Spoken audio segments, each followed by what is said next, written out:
तो जय हिंद एवरीवन। आज हम पढ़ने वाले हैं कार्ल पॉपर के बारे में।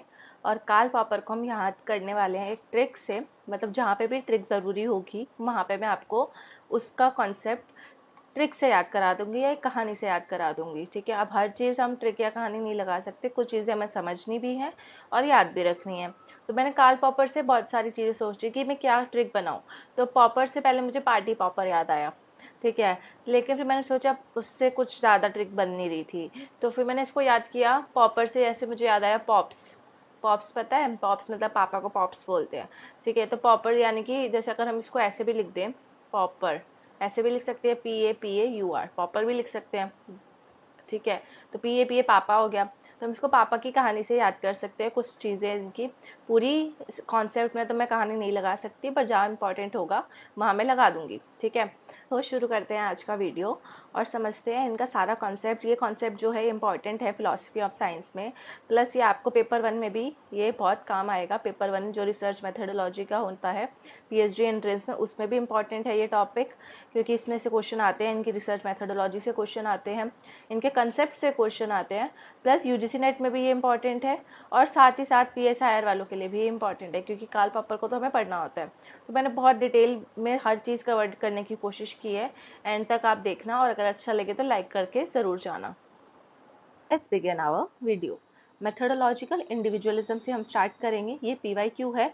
कार्ल पॉपर से पूछा गया था कि कार्ल पॉपर किस चीज़ में मानते थे, तो ये भी ऑप्शन में था, ये भी ऑप्शन में था, और 2-3 चीज़ें और लिखी हुई थी। तो इनका उसका जो करेक्ट आंसर था कि जो कार्ल पॉपर हैं, जो हमारे पापा हैं, वो मेथडोलॉजिकल इंडिविजुअलिज्म में मानते हैं और वो होलिज्म में नहीं मानते। मतलब हमारे पापा को होली खेलना पसंद नहीं है, वो इंडिविजुअल अकेले रहना ज़्यादा पसंद करते हैं, ना कि सबके साथ। ठीक है, ऐसा मान के चलो। ठीक है, और फिर अब इसको कॉन्सेप्ट भी समझ लेते हैं। मेथडोलॉजिकल इंडिविजुअलिज्म होता क्या है, ये तो चलो एक ट्रिक हो गई, इसका कोई लॉजिक नहीं था। तो मेथडोलॉजिकल इंडिविजुअलिज्म का मतलब है हमें चीज़ों को स्पेसिफिक कंटेक्स्ट में देखने की ज़रूरत है। स्पेसिफिक कंटेक्स्ट में देखने की ज़रूरत है। ठीक है, हम उसको एज अ होल जनरलाइज नहीं कर सकते। अब एक बात बताओ, आप किसी भी चीज़ को जनरलाइज नहीं कर सकते ना। जो इंडिया के कॉन्टेक्स्ट में ट्रू है, ठीक है, वो ज़रूरी नहीं है कि बाहर के देशों में भी वो चीज़ ट्रू हो, या इवन इंडिया के अंदर भी वो पूरे जगह नहीं मानी जा सकती। जैसे इंडिया में कोई रूल बना है तो वो हो सकता है कि वो नॉर्थ ईस्ट पे एप्लीकेबल ना हो, वो जम्मू कश्मीर पे एप्लीकेबल ना हो। तो जो हम इंडिया के अंदर रहकर भी चीज़ों को जनरलाइज नहीं कर सकते, इंडिया के लिए कोई रूल बना है वो भी हम जनरलाइज नहीं कर सकते। नॉर्थ ईस्ट का टेरेन अलग है, उसकी ज्योग्राफी, उनका कल्चर अलग है, उनके लिए इसलिए हमें अलग चीज़ें बनानी पड़ेंगी। तो ये होता है मेथडोलॉजिकल इंडिविजुअलिज्म, कि हमको लोगों को स्पेसिफिक कंटेक्स्ट में देखना है, इंडिविजुअली फोकस करना है। ठीक है, इंडिविजुअली ऐसे नहीं कि सिर्फ एक हर एक बंदे पे फोकस कर रहे हो। इंडिविजुअली यानी कि हर एक स्पेसिफिक कंटेक्स्ट के अकॉर्डिंग आपको उनको फोकस करना है। तो ये होता है मेथडोलॉजिकल इंडिविजुअलिज्म। अब इसको थोड़ा सा रब कर लेते हैं और स्पेस बनाते हैं मेथडोलॉजिकल होलिज्म समझने के लिए। अब वो मेथडोलॉजिकल होलिज्म को क्रिटिसाइज करते थे। वो उनको होली खेलना पसंद नहीं था। मतलब हमारे पॉपर यानी कि पापा को होली खेलना नहीं पसंद था।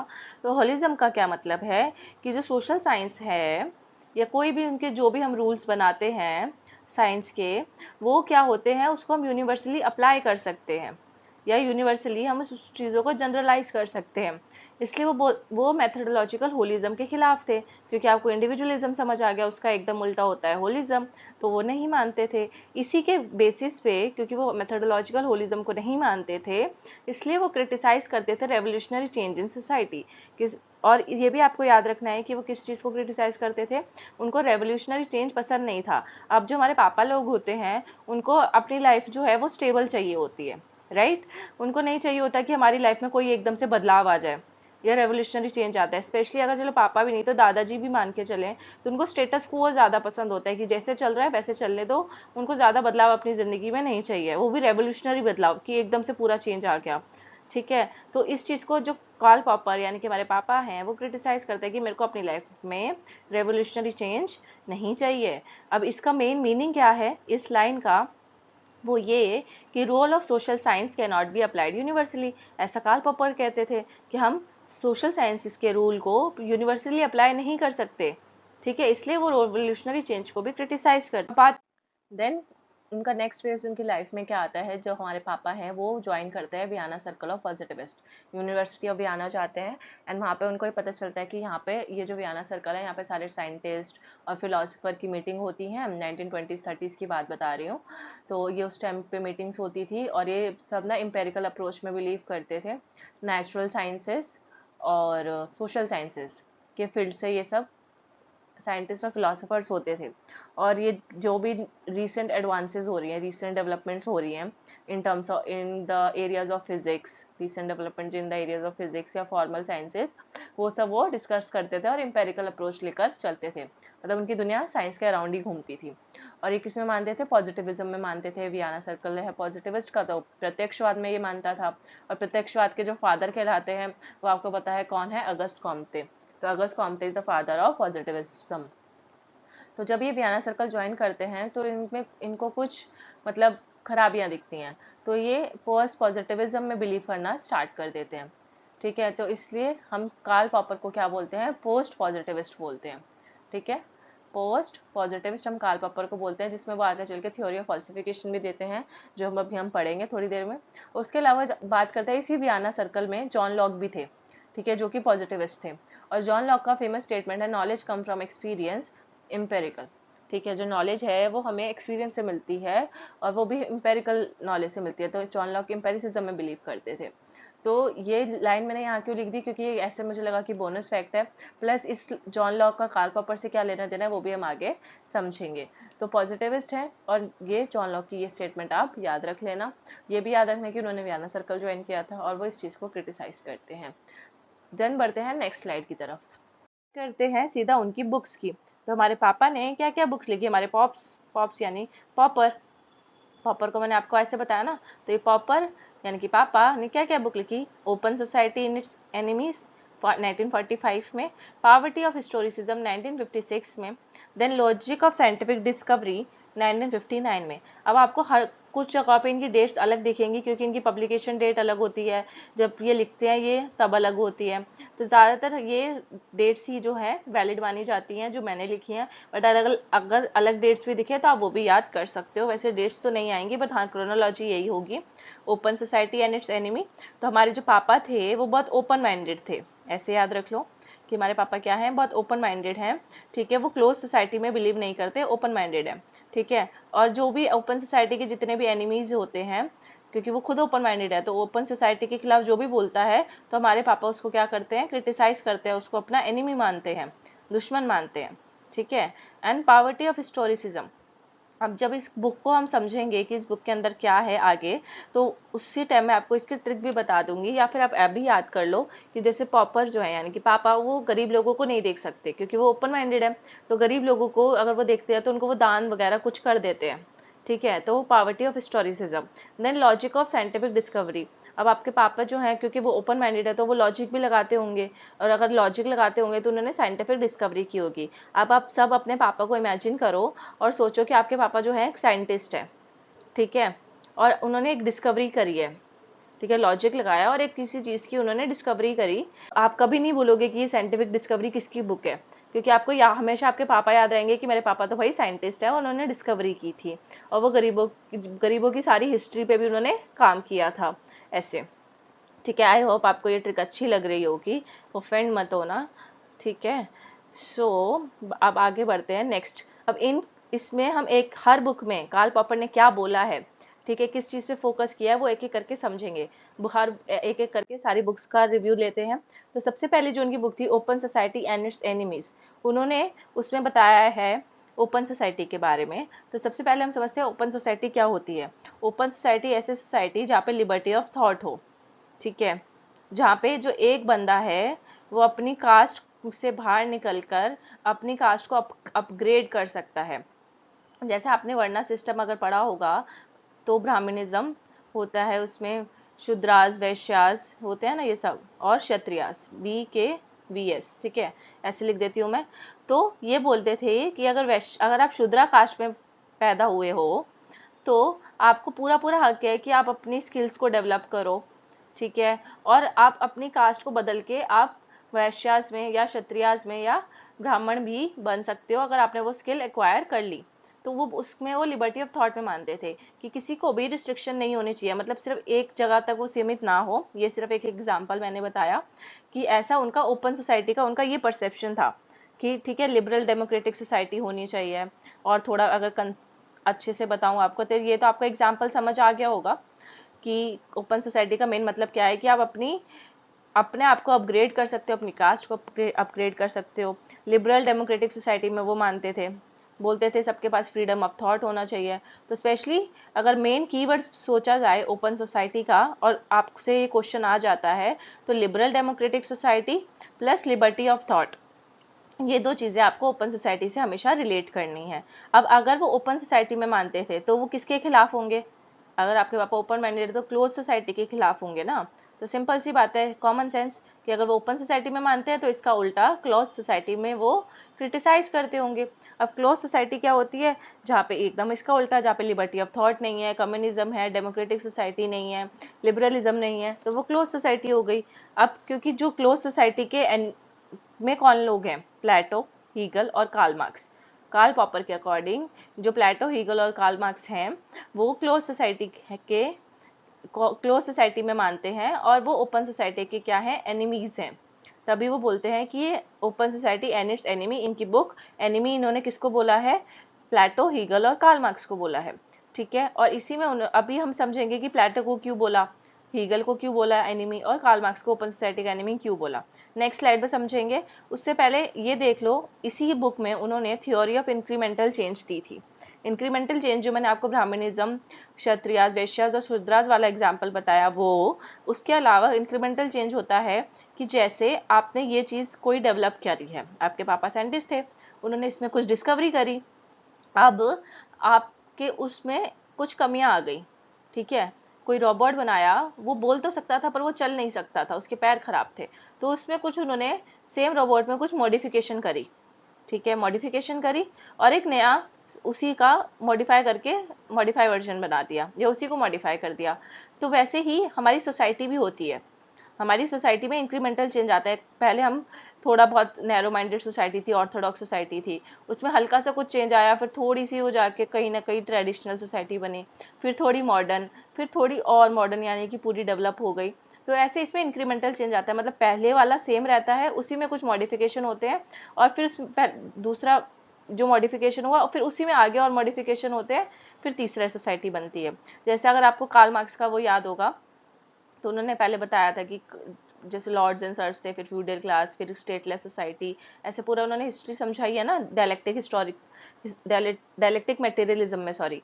तो वो वाला आपको याद होना चाहिए। तो वैसा ही कुछ कार्ल पॉपर भी बता रहे हैं कि थ्योरी ऑफ इंक्रीमेंटल चेंज। तो आपको ये समझ आ गया होगा कॉन्सेप्ट।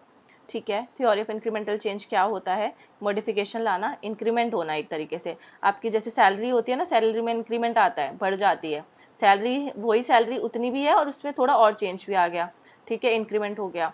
तो आपको ये याद रखना है कि जो ये थ्योरी ऑफ इंक्रीमेंटल चेंज है वो कार्ल पॉपर ने open society and it's enemies में दी है, और थ्योरी ऑफ इंक्रीमेंटल चेंज भी कार्ल पॉपर की है। देन बात करते हैं वाई प्लेटो। अब प्लेटो को क्यों क्रिटिसाइज किया कार्ल पॉपर ने? क्योंकि प्लेटो जो थे वो टोटलिटेरियन थे। अब टोटलिटेरियन को हिंदी में मेरे को जो गूगल पे मिला वो था सर्वसत्तावाद। आप आपको अगर कोई, आप हिंदी मीडियम के हो, आपको अगर और कुछ पता है कि टोटलिटेरियन को हिंदी में क्या बोलते हैं तो आप वो भी अपने हिसाब से यहाँ पे डाल सकते हो। मुझे यही मिला, और भी मिले थे काफ़ी सारे, तो मुझे ये अच्छा लगा तो मैंने ये डाल दिया। तो टोटलिटेरियन थे प्लेटो।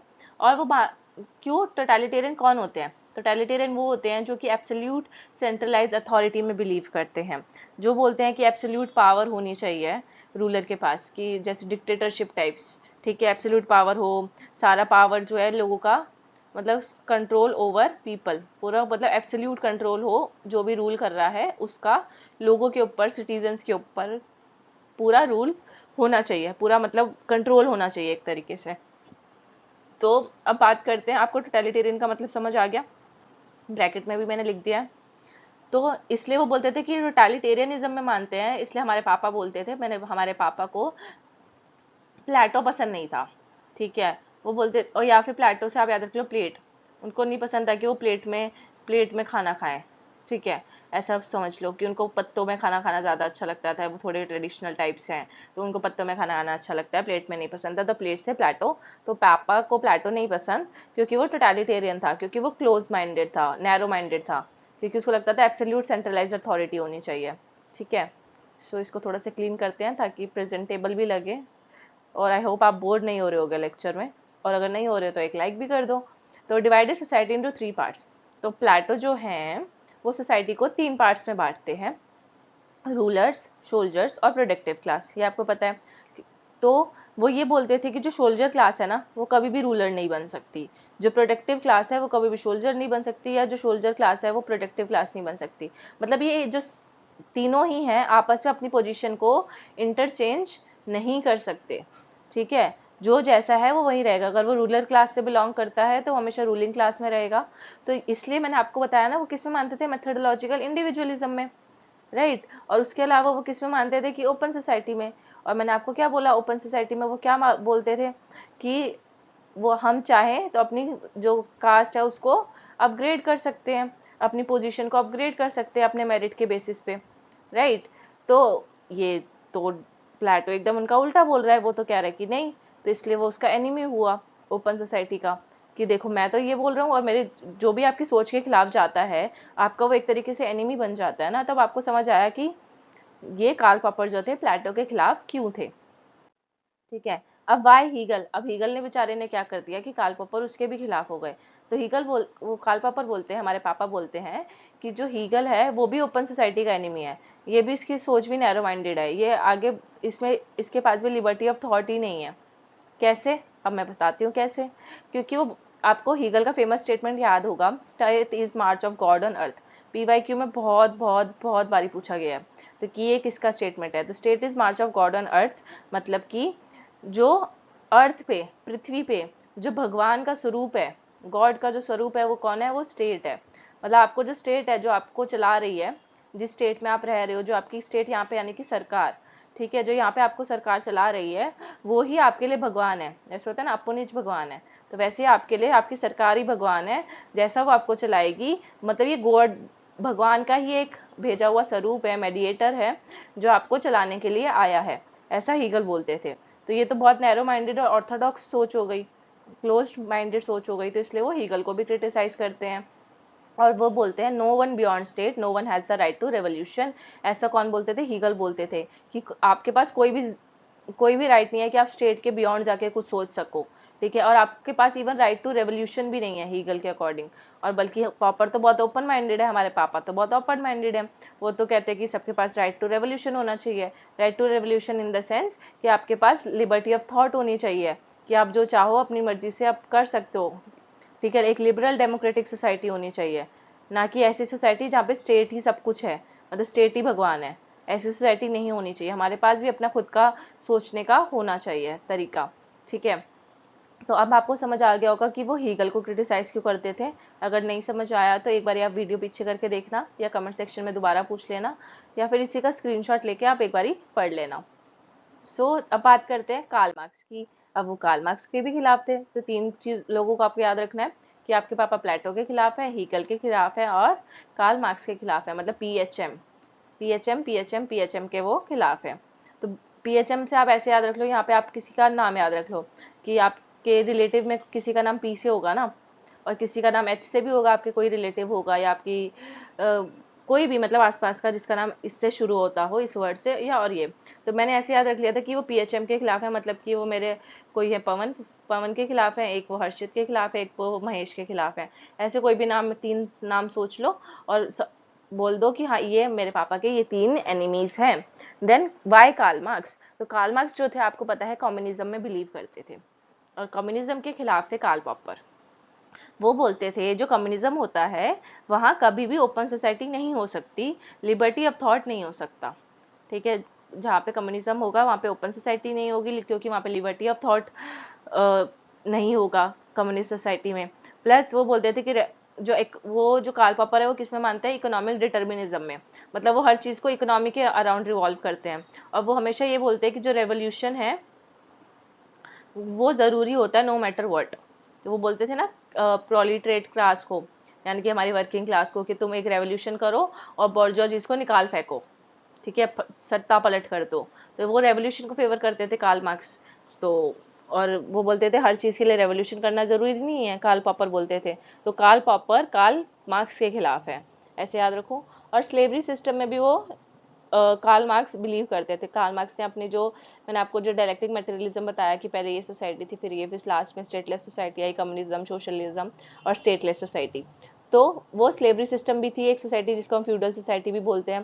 तो उसमें उन्होंने लॉर्ड्स एंड सर्व्स के कॉन्सेप्ट की बात की है कि एक तरफ ओनर होगा और एक तरफ सर्व होंगे, ठीक है, मतलब उनके स्लेव्स होंगे। तो क्योंकि वो कार्ल मार्क्स जो है कहीं ना कहीं एक कुछ हद तक स्लेवरी सिस्टम की बात करते हैं और वो उसको कार्ल पॉपर गलत तरीके से इंटरप्रेट कर लेते हैं, इसलिए वो बोलते हैं कि जो कार्ल मार्क्स है वो किसके खिलाफ है, ओपन सोसाइटी के खिलाफ है, ठीक है। जिसको मैं रब कर दूं, अब थोड़ा साफ हो गया। अब आपको एक बार रिवाइज कर लेते हैं कार्ल मार्क्स का, थोड़ा सा आपको अगर लगा होगा कि नहीं यार ये थोड़ा सा मुश्किल था। तो कम्युनिज्म में वो बिलीव करते थे और कम्युनिज्म में लिबर्टी ऑफ थॉट नहीं होता, तो इसलिए कार्ल पॉपर इसके खिलाफ थे। वो इकोनॉमिक, हर चीज़ को इकोनॉमिक डिटर्मिनिज्म से रिलेट करते थे, ठीक है, हर चीज़ को वो इकोनॉमी को ही सेंटर मानते थे, इसलिए भी कार्ल पॉपर खिलाफ थे कि ये ओपन सोसाइटी का ऐसा नहीं होता। प्लस उन्होंने slavery system, lords and serfs वाला सिस्टम दिया था, इस चीज़ के लिए भी वो कार्ल मार्क्स के खिलाफ थे। और वो क्योंकि वो रेवोल्यूशन को फेवर करते थे कि no matter what revolution is needed. और मैंने आपको फर्स्ट स्लाइड में बताया कि वो रेवोल्यूशनरी चेंज के खिलाफ है, बताया ना मैंने आपको फर्स्ट स्लाइड में कि कार्ल पॉपर किसके खिलाफ है, क्रिटिसाइज करते हैं वो रेवोल्यूशनरी चेंज को, कि सोसाइटी में रेवोल्यूशनरी चेंज नहीं आना चाहिए, जहाँ पे है वो वैसा रहो, ठीक है। तो दैट्स वाई। और लेकिन वो हीगल के केस में ये बोलते हैं कि हमें रेवोल्यूशन करने का मौका होना चाहिए, जो मैंने आपको पिछली स्लाइड में बताया।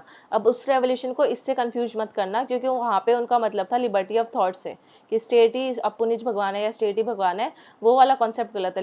लिबर्टी ऑफ थॉट हो, उनके पास एक्सप्रेस करने का राइट हो, रेवोल्यूशन करने का राइट हो, वो वैसा वाला रेवोल्यूशन, ठीक है। Then next book, second book है इनकी, पॉवर्टी ऑफ हिस्टोरिसिज्म, ठीक है। तो पॉवर्टी ऑफ हिस्टोरिसिज्म में कार्ल पॉपर क्या बोलते हैं, ठीक है, मैंने आपको बताया ना आपके पापा कितने अच्छे हैं, वो गरीबों की बहुत मदद करते हैं, उनकी पूरी हिस्ट्री उन्होंने पता कर रखी है। तो पॉवर्टी ऑफ हिस्टोरिसिज्म में वो बोलते हैं the interpretation of historical events are specific in nature and can't be applied to universe. तो जो हिस्ट्री में जो चीज़ें हुई, 1857 का रिवॉल्ट हुआ या ब्रिटिशर्स आए, पार्टीशन हुआ, ऐसे सब बातें उन्होंने नहीं लिखी है कि पार्टीशन, 1857 रिवॉल्ट, ये तो हम इंडियंस हैं तो मैं इंडिया के कॉन्टेक्स्ट में समझा रही हूँ। तो interpretation of historical events are specific in nature. तो वो बोलते हैं जो हिस्ट्री में हुआ है वो स्पेसिफिक है, चाहे वर्ल्ड वॉर हुआ था वो उस कॉन्टेक्स्ट के लिए, उस टाइम के लिए सही था, पर उसको, उस कॉन्टेक्स्ट को आप यूनिवर्सली अप्लाई नहीं कर सकते। अब जो इंडिया का फ्रीडम स्ट्रगल था, इंडिया का फ्रीडम स्ट्रगल, वो उसका खुद का स्ट्रगल था, उसके खुद के कुछ कंटेक्स्ट रहे होंगे, कुछ के खुद के कुछ इवेंट्स रहे होंगे। अब इंडिया को जैसा इंडिपेंडेंस मिला, नॉन वायलेंस करके गांधी जी ने दिलाया, तिलक ने, या वायलेंट सिचुएशंस हुई, अब सेम चीज़ हम बाकी कंट्रीज में अप्लाई नहीं कर सकते कि जैसे हम इंडिपेंडेंस मिला आप भी ये टेक्निक्स अपना लो आपको भी मिल जाएगा, नहीं, क्योंकि यहाँ पे अलग सिनेरियो था। तो वैसे ही वो बोलते हैं कि जो हिस्टोरिकल इवेंट्स होते हैं उनको जब हम इंटरप्रेट करते हैं, जब समझते हैं, हमारा जो नज़रिया होता है उनको देखने का, उसको हम यूनिवर्सली अप्लाई नहीं कर सकते, ठीक है, हमारा इंटरप्रिटेशन वैरी करना चाहिए। सजेस्ट सोशल इंजीनियरिंग, तो सोशल इंजीनियरिंग को वो बोलते हैं कि सोशल इंजीनियरिंग में वो बिलीव करते हैं, सोशल पीस मिल में वो बिलीव करते हैं, ठीक है। और बोलते हैं कि social science should find fundamental rules that lead to create this events. तो सोशल साइंस का काम है कि ये जो हिस्टोरिकल इवेंट्स हुए हैं अभी तक, उसमें जो क्या फंडामेंटल रूल था, ठीक है, कैसे जो मेन एक हर चीज़, मतलब हर हिस्टोरिकल इवेंट में कुछ ना कुछ ऐसा एक फंडामेंटल रूल रहा होगा जिसके बेसिस पे उन्होंने आज़ादी मिली। इंडिया के केस में क्या था, नॉन वायलेंस, ठीक है, या फिर सिविल डिसोबीडियंस, जैसे नॉन वायलेंस मान के चले, स्वराज मान के चले, तो ये कोई एक फंडामेंटल रूल ले लिया हमने और कि ये एक मेन रूल था, इसकी वजह से हमें आज़ादी मिली, बाकी भी और थे छोटे छोटे पर ये एक मेन था। तो ये ज़रूरी है सोशल साइंस वालों को समझना कि इवेंट्स के पीछे, कोई भी हिस्टोरिकल इवेंट होता है उसके पीछे का मेन मकसद पता लगाना, मेन एजेंडा पता लगाना, ठीक है। तो ये 3-4 चीज़ें जो है वो कार्ल पॉपर अपने पॉवर्टी ऑफ हिस्टोरिसिज्म में बोलते हैं। अब ये जो था ये आप आपके उसमें यूजीसी नेट या पीएचडी में इंपॉर्टेंट नहीं होगा, ऐसा यहाँ से पीवाईक्यू नहीं बनेगा। पीवाईक्यू बनेगा तो इस बुक से बनेगा कि पॉवर्टी ऑफ हिस्टोरिसिज्म किसकी बुक है। पर ये मैंने कराया ताकि पीएसआईआर वाले जो हैं उनको भी समझ आ जाए, और उनको तो क्योंकि आंसर राइटिंग वगैरह करनी होती है तो वो आराम से ये चीज़ें लिख पाएंगे अपने आंसर में, ठीक है, अगर ऐसा कोई क्वेश्चन आता है तो। सो अब इसको रब करते हैं क्योंकि बहुत गंदा लग रहा है। चलते हैं नेक्स्ट स्लाइड की तरफ। आई होप ये आपको समझ आ गया होगा पॉवर्टी ऑफ हिस्टोरिसिज्म। नेक्स्ट है इनकी तीसरी book logic of scientific discovery, जो कि 1934 में आई गेस उन्होंने लिखी थी और 1959 में पब्लिश हुई थी। तो इसकी दो डेट्स हैं, कंफ्यूजन रहती है हमेशा, तो दोनों ही डेट्स आप याद कर सकते हो। तो लॉजिक ऑफ साइंटिफिक डिस्कवरी, अब आपके पापा जो है क्या है, साइंटिस्ट, राइट, तो वो लॉजिक ऑफ साइंटिफिक डिस्कवरी में वो साइंटिफिक मेथड को ही चैलेंज कर देते हैं। लो, ठीक है, कि जो लोगों का साइंस को देखने का तरीका है ना वो गलत है, ठीक है, वो बोलते हैं थ्योरी ऑफ फॉल्सिफिकेशन। इसी बुक में अब आपको सबसे इंपॉर्टेंट पॉइंट ये है कि theory of falsification Karl Popper ने अपनी कौन सी बुक में दी थी। तो कार्ल पॉपर ने थ्योरी ऑफ फॉल्सिफिकेशन किस में दी थी, लॉजिक ऑफ साइंटिफिक डिस्कवरी में दी थी, तो ये याद रखना। प्लस इसमें थ्योरी ऑफ फॉल्सिफिकेशन में वो क्या बोलते हैं कि every theory can be falsified, हर थ्योरी को हम फॉल्सिफाई कर सकते हैं, ठीक है, और try to prove it wrong, और हमें उसको गलत भी साबित कर सकते हैं। Science call itself as a pure science but theory of science can also be falsified. Simple सी बात है, ये कहना चाहते हैं कि अगर आपको किसी थ्योरी को फॉल्सिफाई करना है तो आप उसमें क्या क्या सही है वो मत देखो, उसमें क्या गलत है या उसको कैसे इम्प्रूव किया जा सकता है वो देखो। वैसे ही आप अपनी रियल लाइफ से भी जोड़ सकते हो ये एग्जाम्पल, जो आपने चीज़ें सही करी हैं वो तो ठीक है, पर आपने ऐसी क्या गलतियां करी कि आपके मार्क्स अच्छे नहीं आए, तो उस पर फोकस करो ज़्यादा। तो इस कार्ल पॉपर भी आप ही की तरह है, थ्योरी ऑफ फॉल्सिफिकेशन देते हैं और बोलते हैं every theory can be falsified, try to prove it wrong, ठीक है। और science call itself as a pure science, वो कहते हैं कि जो साइंस है अपने आप को प्योर साइंस बोलता है, बल्कि ऐसा कुछ भी नहीं है, कोई भी साइंस प्योर साइंस नहीं होता, because but theory of science can be also be falsified. Even जो हम साइंस के रूल्स को भी फॉल्सिफाई कर सकते हैं। पर सबसे अच्छा एग्जाम्पल इसका हो सकता है कि जैसे पहले जो अर्थ था, ये एग्जाम्पल मैंने आपको उसमें पहले भी दिया हुआ है, थॉमस कुन में भी, जैसे अर्थ था वो फ्लैट है, ठीक है, ऐसा किसने पता लगाया, साइंटिस्ट ने ही पता लगाया था, लेकिन बाद में उनकी थ्योरी गलत प्रूफ हो गई और पता चला कि अर्थ जो है वो स्फेरिकल है। वैसे ग्रेविटेशन की थ्योरी, पहले हमें लगता था कि ग्रेविटेशन नहीं है, फिर बाद में न्यूटन आए, उन्होंने बताया ग्रेविटेशन रूल, राइट। तो प्योर साइंस कुछ भी नहीं होता, उसको भी हम फॉल्सिफाई कर सकते हैं। और वो बोलते हैं वो थ्योरी है ही नहीं जिसको फॉल्सिफाई ना किया जा सके। ऐसी आज तक कोई थ्योरी नहीं है कि जिसको हम गलत साबित ना कर सके, और जो थ्योरी गलत साबित नहीं हो सकती वो थ्योरी ही नहीं है, according to the theory of falsification given by Karl Popper. तो वो क्या बोलते हैं, नेचुरल साइंस और social science is true until its alternative theory is discussed. तो हमारी जो नेचुरल साइंस है या जो सोशल साइंस है वो तब तक ही सच होती है, तब तक ही वैलिड होती है, जब तक उसके खिलाफ ऑल्टरनेटिव थ्योरी नहीं क्रिएट हो जाती। आपने आज कोई थ्योरी बनाई, वो तब तक लोग सच मानेंगे जब तक कोई दूसरा पर्सन आ जाता है, बी पर्सन आ गया, मान लो आपने बनाई थी, बी पर्सन आके उस थ्योरी को झूठा साबित कर देता है, ठीक है, कि अच्छा आपने तो ऐसा बोला था, मेरे यहाँ पे तो ऐसा है ही नहीं, ठीक है। तो जब आपकी थ्योरी जब तक ही सच मानी जाएगी जब तक बी बंदा नई थ्योरी नहीं ले आता। अब नई थ्योरी आई तो लोगों ने इसको सच मान लिया और आपकी थ्योरी क्या हो गई, फॉल्सिफाई हो गई। Science can not find a truth but it can only find what is false. तो साइंस का काम ये नहीं है कि क्या सच है, साइंस का काम ये पता लगाना है कि क्या झूठ है, ठीक है, या ये जो यहाँ पे आज के टाइम पे जो चीज़ एग्जिस्ट कर रही है वो उसमें क्या बदलाव आए हैं, क्या अलग है। तो साइंस का काम है गलत ढूंढना, ना कि सच्चाई को पता लगाना। अब जैसे हम बोलते हैं ना, जो साइंटिस्ट होते हैं वो ये पता लगा रहे हैं कि भगवान नहीं है, तो वो भी उसको उस थ्योरी को भी फॉल्सिफाई करने में लगे हुए हैं कि भगवान जैसा कुछ नहीं होता वैसे। तो we accept false to lead to truth. तो हमें फॉल्स को एक्सेप्ट करना ही पड़ेगा अगर हमें ट्रुथ तक पहुंचना है, ठीक है। तो अगर यहाँ पे चीज़ कोई गलत हो रही है, जब तक हम उसको एक्सेप्ट नहीं करेंगे तो उसको हम आगे फिर डिस्कवर नहीं करेंगे। हमने इस फॉल्स को एक्सेप्ट ही नहीं किया, मान लो, ठीक है। तो जब तक हम इसको एक्सेप्ट नहीं करेंगे तब तक हम आगे इसमें कोई शोध या रिसर्च करने का सोचेंगे ही नहीं। लेकिन हाँ हमें पता है, हम क्या करते हैं, जो गलत होता है उसको सुधारने की कोशिश करते हैं, लेकिन जो सही है उसको, उसमें तो कोई चेंज लाएंगे ही नहीं। तो अगर आपको चेंजेस लाने हैं तो पहले गलत ढूंढना पड़ेगा, और फिर उस गलती को सुधारोगे तो एक नए ट्रुथ तक पहुंचोगे। फिर उस ट्रुथ में भी कुछ गलतियां निकलेगी, फिर उसको सुधारोगे तो फिर एक नए नए ट्रुथ तक पहुंचोगे। तो ऐसे ही ये सब चीज़ें चलती रहती हैं। अब conclusion from observation is final. ठीक है, कार्ल पॉपर की ही स्टेटमेंट है कि जो कंक्लूजन है, जो भी हम ऑब्जर्व करते हैं, जो भी हम देखते हैं, उससे on the basis of conclusion, on the basis of our senses, जो हमने अपनी पांचों इंद्रियों से देखा, ठीक है, और उसके बेसिस पे हमने कोई कंक्लूजन बनाया, तो वो फाइनल होता है और वो अल्टीमेट थ्योरी होता है। But can't claim any theory as final truth. वो ये भी बोलते हैं और एक तरफ वो अपनी ही लाइन को कॉन्ट्राडिक्ट भी कर रहे हैं। तो ये स्टेटमेंट देखो कि जो आपने देखा वो उस टाइम के लिए सही है। मैंने एक कबूतर देखा काला, ठीक है, काला कबूतर देखा मान लो, तो अब मैंने वो देखा अपनी सेंसेस से और मैंने मान लिया कि सारे कबूतर काले होते हैं, पर सफेद कबूतर भी होते हैं ना, और आपने वो उसी को आपने अल्टीमेट थ्योरी स्टैब्लिश कर दिया कि यही थ्योरी है। लेकिन उसको हम फाइनल ट्रूथ नहीं बोल सकते, क्योंकि बहुत सफेद कबूतर भी होते हैं, राइट। तो ये कोई फाइनल ट्रूथ तक नहीं पहुंचते, पर हाँ ये डेफिनेशन आपको एमसीक्यूज में आ सकती है, तो ये याद कर लो कि ये बोली किसने थी, कि conclusion from observation is final and it is ultimate truth.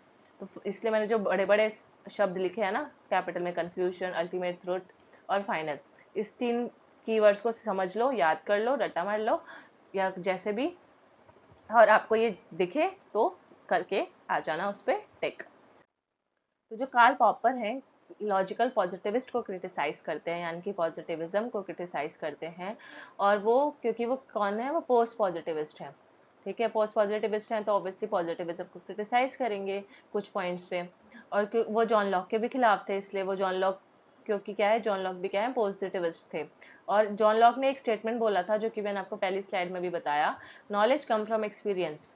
जो नॉलेज है वो एक्सपीरियंस से आती है। और इसी के रिस्पॉन्स में कार्ल पॉपर अपना स्टेटमेंट देते हैं, all logical scientific knowledge rely मतलब डिपेंड ऑन इमीडिएट एक्सपीरियंस। जितनी भी लॉजिकल साइंटिफिक नॉलेज हमें आज तक मिली है वो हमारे इमीडिएट एक्सपीरियंस की वजह से मिली है। इमीडिएट मतलब जो हाल ही में हमारे साथ कोई घटना हुई है, कोई एक्सपीरियंस हमने लिया, उसी के बेसिस पे हम एक साइंटिफिक नॉलेज क्रिएट करते हैं। जैसे कोई साइंटिस्ट भी होते हैं, उनके साथ कुछ होता है कि उनका एक्सपेरिमेंट फेल हो गया, तो हाल ही में वो एक्सपेरिमेंट फेल हुआ, तो वो उसमें ढूंढते हैं ना कि क्या गलत हो गया था। तो उनका जो एक्सपीरियंस होता है उसी के बेसिस पे वो आगे मॉडिफाई करते हैं। तो जो हमारी नॉलेज है वो इमीडिएट एक्सपीरियंस पे बेस्ड होती है ना। तो इसी के रिस्पॉन्ड में उन्होंने अपनी एक स्टेटमेंट दी है। हम ये नहीं बोल सकते कि हाँ क्रिटिसाइज किया है, पर जॉन लॉक के रिस्पॉन्स में उन्होंने ये स्टेटमेंट दी थी, knowledge rely on immediate experience not experience. तो ये, और जो जॉन लॉक है वो एम्पिरिकल नॉलेज की बात कर रहे हैं। ठीक है, मेटाफिजिक्स। अब जो पोस्ट पॉजिटिविस्ट हैं तो जो कार्ल पॉपर है वो मेटाफिजिक्स को क्रिटिसाइज करते हैं। मेटाफिजिक्स क्या होता है, मेटाफिजिक्स मतलब जो कि यूनिवर्सल हो, वो यूनिवर्सल थ्योरी बना दी। अब यूनिवर्सलिटी के तो वो खिलाफ है ही, मेथोडोलॉजिकल होलिज्म के खिलाफ है ही। मेटाफिजिक्स का एग्जांपल हो सकता है कि जैसे बैंग बैंग थ्योरी आई थी, ठीक है वो, या फिर हम पहले सोचते थे कि जो धरती है, जो अर्थ है, वो नाग के सर के ऊपर टिकी हुई है। ऐसे अगर आपने सुना होगा मैथोलॉजीज में, ठीक है, तो नाग के सर के ऊपर टिकी हुई है। तो ऐसा फिर साइंटिस्ट ने पता लगाया, और ये पहले तो यूनिवर्सली माना जाता था, बहुत मतलब जनरलाइज कर दिया था कि नाग पाश है, उसके सर पे हमारी धरती जो है टिकी हुई है। ठीक है, ऐसा कुछ लोग अभी भी मानते हैं वैसे। तो फिर जो साइंटिस्ट आए, उन्होंने इस थ्योरी को फॉल्सिफाई किया कि ऐसा नहीं है। तो वो बोलते हैं, इसलिए वो मेटाफिजिक्स को क्रिटिसाइज करते हैं और बोलते हैं कि मेटाफिजिक्स जो है उसको हम, जो लोग हैं वो रिजेक्ट नहीं करते, इवन इफ इट्स रॉन्ग, चाहे वो थ्योरी गलत ही क्यों ना हो, लेकिन वो रिजेक्ट नहीं हो पाती है। तो metaphysics is not a field of science but a source of research. तो अकॉर्डिंग टू कार्ल पॉपर की मैथमेटिक्स कोई साइंस का कोई फील्ड नहीं है कि आपने कोई थ्योरी बना दी, और मेटा मतलब होता है यूनिवर्सली, मतलब मेटा मतलब हर जगह वो एप्लीकेबल हो, कि कोई भी फिजिक्स का लॉ या कोई भी कुछ भी ऐसा साइंटिफिक चीज़ें यूनिवर्सली अप्लाई नहीं हो सकती। ठीक है, so metaphysics is not a field of science but a source of research. तो मेटाफिजिक्स क्या है, एक सोर्स ऑफ रिसर्च है, कि मतलब आपने कुछ चीज़ें थी पहले, ठीक है, उसी के बेसिस पे फिर आपने बैंग बैंग थ्योरी बनाई। ठीक है, तो बैंग बैंग थ्योरी क्या है, सोर्स ऑफ रिसर्च है। नाग पाश वाला जो एग्जांपल मैंने दिया कि नाग के सर के ऊपर धरती टिकी हुई है, तो वो क्या है, वो कोई फील्ड ऑफ साइंस तो नहीं है, लेकिन एक हमें एक सोर्स मिल गया अपनी रिसर्च को आगे करने का। तो according to Karl Popper metaphysics is a source of research, ये याद रखना। Metaphysical theory can be criticise if it claims to be true but it's false. कि जो हमारे पापा है वो बहुत क्या है, ओपन माइंडेड है, तो वो मेटाफिजिक्स में नहीं मानते, और वो बोलते हैं कि मेटाफिजिकल जो थ्योरी है वो उनको क्रिटिसाइज किया जा सकता है अगर वो बोलें कि वो ट्रू है, क्योंकि कोई भी थ्योरी सच नहीं हो सकती हमेशा, राइट। आज के टाइम पे साइंस है, उन्होंने बोल दिया कि हमारी थ्योरी तो भाई 100% सच है। अब 100% जैसा कुछ होता ही नहीं है। अगर वो ये बोलते हैं ना कि हमारी जो थ्योरी है, अगर वो ये क्लेम करते हैं कि हमारी थ्योरी जो हमने बनाई है वो ट्रू है, तो आप उसको क्रिटिसाइज कर सकते हो ये बोल के कि नहीं भाई ये फॉल्स है, क्योंकि 100% कोई भी ट्रू नहीं हो सकता। तो अगर इसी डेफिनेशन को हम दोबारा पढ़ लेते हैं, तो शायद आप थोड़ा कंफ्यूज ना हो गए हो। तो अगर ये पढ़ो दोबारा से, metaphysical theory can be criticise if its claim to be true but it's false. कि मेटाफिजिकल थ्योरी हमने क्लेम तो किया कि फॉल्स है, सॉरी हमने क्लेम तो किया कि ट्रू है, पर वो क्या निकली, फॉल्स निकली। एक सेकेंड, इसको हम पूरा दोबारा ही पढ़ते हैं।